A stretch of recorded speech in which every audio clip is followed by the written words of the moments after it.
Hey there, physics pals. Paul Lake here with another physics problem solved. And this one, we're going to be dealing with uniform charge distributions and electric fields. And I call this problem the electric field from a uniformly charged rod. And again, we're going to be talking about electric fields for continuous charge distributions. It's not just for point charges, but now for smeared out charge. We're going to have to use integral calculus, so this is a calculus-based problem. And we're going to be dealing with charge density, and I'll be explaining this. And if you're fairly new to calculus, don't be too intimidated by this problem. The calculus we're going to use here is very easy, just the power rule. There's going to be a little bit of some fancy stuff here, but not too bad, not too bad. So, stick with it. And so anyway, check it out here. Let's read the problem. It says a rod 14 centimeters long is uniformly charged and has a total charge of, negative 22 microcoulombs. Determine the magnitude and direction of the electric field along the axis of the rod. Along the axis of the rod at a point 36 centimeters from its center. Okay. As usual, I suggest you pause the video right now, try to work it yourself, unpause, and compare your work with mine. That works really well. And so now let's draw a picture of this. So I've got this rod. I'll draw it like this. I'm not going to draw this necessarily to scale. And this rod has a length of 14 centimeters. And it has a total charge on it of negative 22.0 microcoulomb. I think we're just going to stick with three significant figures. Everything's three significant figures. So now along the axis of a rod,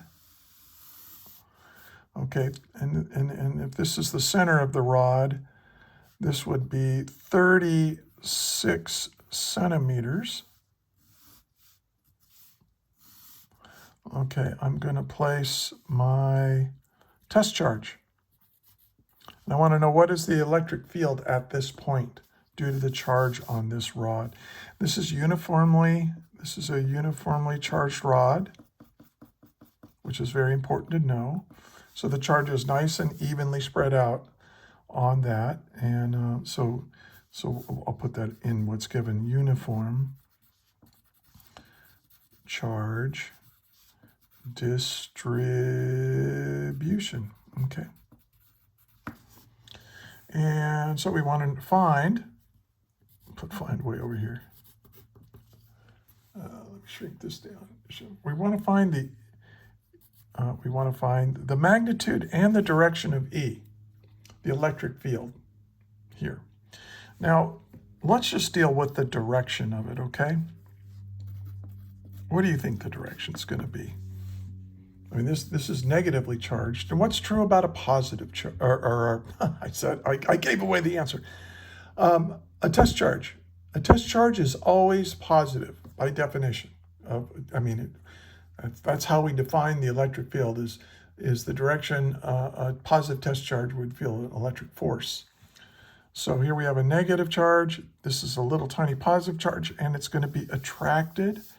So it's going to be towards the rod. Now, in this case, the way I've drawn it, it's the direction would be the negative I-hat direction or whatever. Let's just say towards the rod. We know that the direction is going to be towards the center of that rod. Okay, now, what we're going to do here, and let me redraw this here. Let me redraw this. Here's my rod. And here's the point, way out here. Now, this has got charge on it. And what I'm going to do is I'm going to take this rod and break it up into little tiny chunks and measure was this electric field, and this electric field, and this electric field, and this electric field. We're going to add them all up.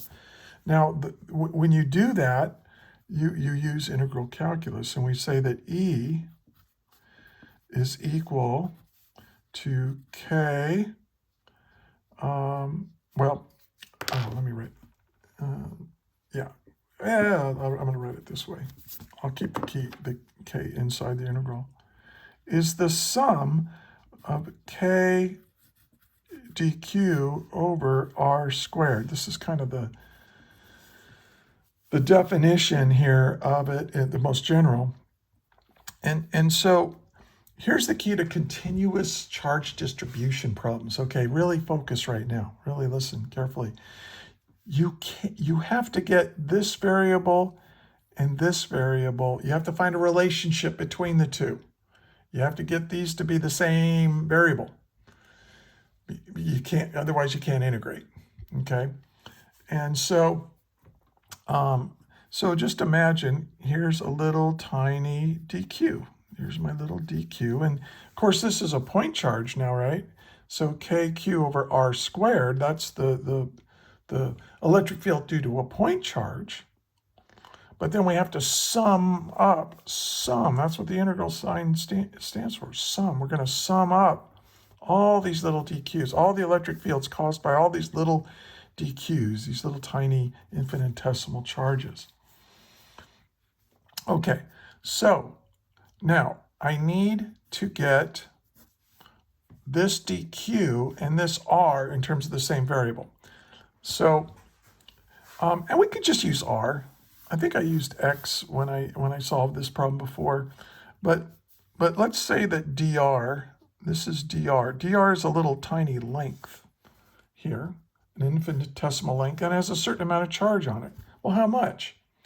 Well, this is when we get into a linear charge density. Okay, really focus right now, because now there's three kinds of charge densities you're gonna run into: a linear charge density, an area charge density, and a volume charge density. But if you've got charge that's spread out over a line like this, and now they call it a rod, which is a three-dimensional object, but it's really like spread out over a line. Well, we're going to use linear charge density. And the linear charge density, the variable we use is lambda. Now, you may have run into this before when you were dealing with mass densities. Like if it was a linear mass density, we also use lambda. That would be kilograms per meter. But this is a charge density, so this is charge per unit length. Okay. Well, we know what the charge is. It's Q, capital Q, which I have. Now it's negative. Hey, don't worry about the negative charge. We've already accounted for the negative charge when we said that the direction of the electric field is pulling in here. Once you've done that, you don't have to worry about the sign on the charge anymore. Just and then we also know what the length of the charge is. It's 14 centimeters. So we're going to plug this in later on. Now, we use charge densities to express the amount of infinitesimal charge in terms of length. So really focus right now. Our little tiny bit of charge is equal to a little tiny bit of length. I'm going to call that dr, a little tiny change in length, times the charge density, right? Okay, think. This is charge per unit length times a little tiny length gives us a little tiny charge, okay? And this is what you do when you run into a problem like this. You have to get this infinitesimal here in terms of r, okay? So now what we can do is we can plug this in here. Now I'm going to bring the k out, and then I'll leave the dq in here. Now dq is lambda, our linear charge density, times dr. This is dq, okay, over r squared. Now we're going to have to integrate from some initial to some final r, distance r. Okay, and we'll we'll figure that out. Okay, so this is final. So maybe we can go from this initial R, and then we'll just go out to this final R. So we'll figure out what those are. But now we can substitute in for lambda. We know that the charge density, lambda, is the total charge over the total length, and these are given. So this is equal to K, and these are constants, so let's bring them out of the integral. And what's left in here is the integral from some initial to some final R of R, now this is 1 over R squared, right? So let's make that R to the -2. That way I don't have to use the quotient rule. I hate the quotient rule. All right, so now I can just integrate this. And this is a pretty easy power rule type of integral to do. So this is KQ over L. And then we're going to say that this is going to be, well, R to the negative. Well, yeah, remember when you integrate using the power rule, you add 1 to this exponent. So what is -2 plus 1? Oh, that's R to the -1. And then you divide by the new exponent, -1. Okay.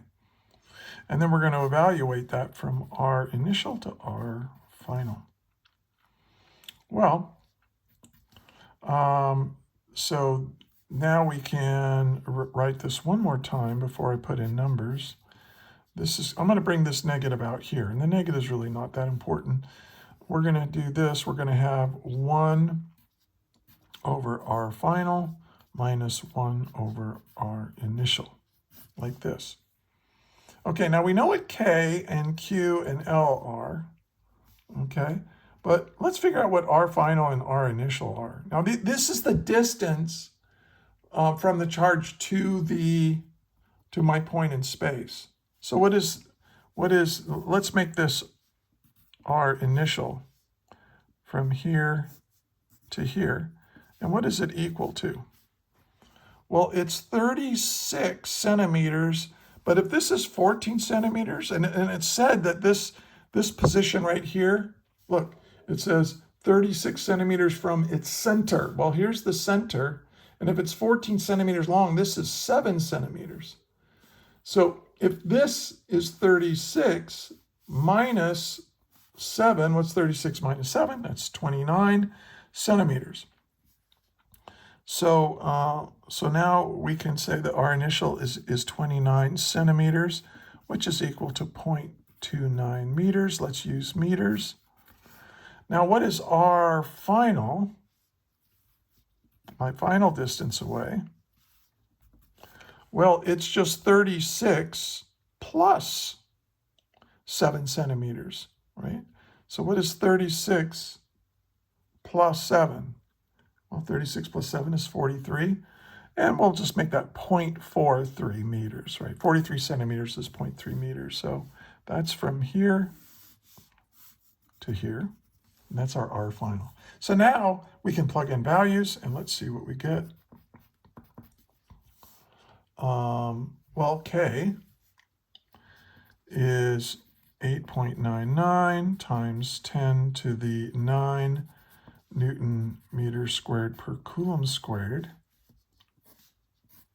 And then Q is 22.0 microcoulombs. And notice that I can put the negative in there, it'll cancel that.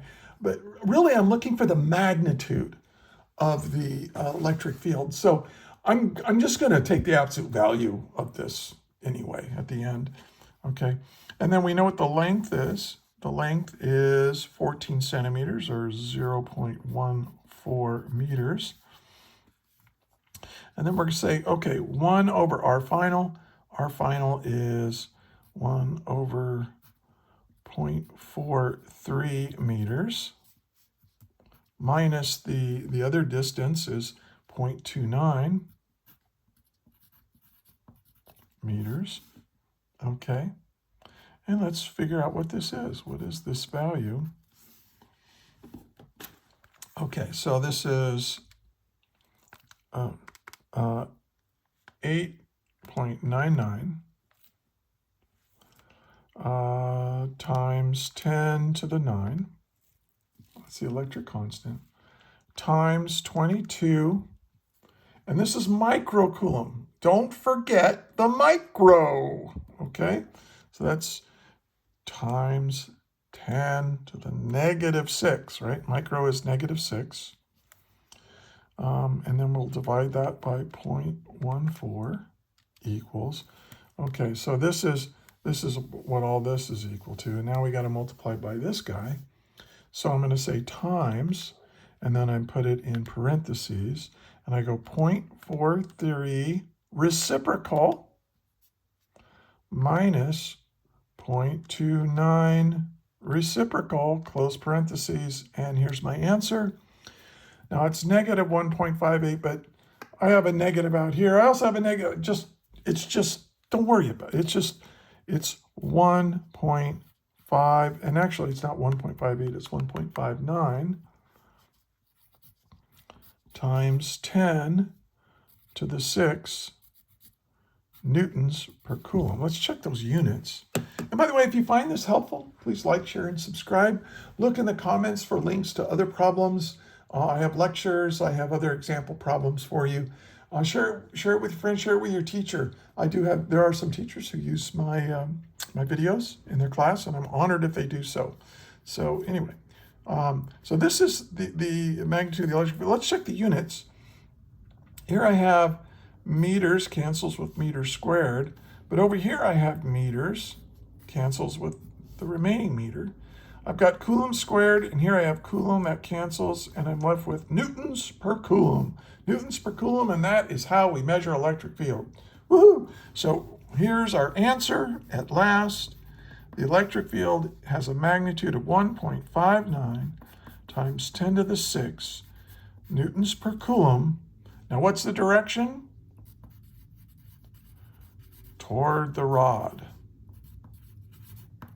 Now, if they give you a picture with an x-axis and all that, you could say, well, that would be negative I hat the way I drew this, right? But they didn't really tell us that. Just said, hey, it's an attractive force because the charge on the rod is negative and the charge on our test charge, Q naught, is positive, so they attract each other, and that means if they're attracted to each other, this electric field is towards the rod. And there you go.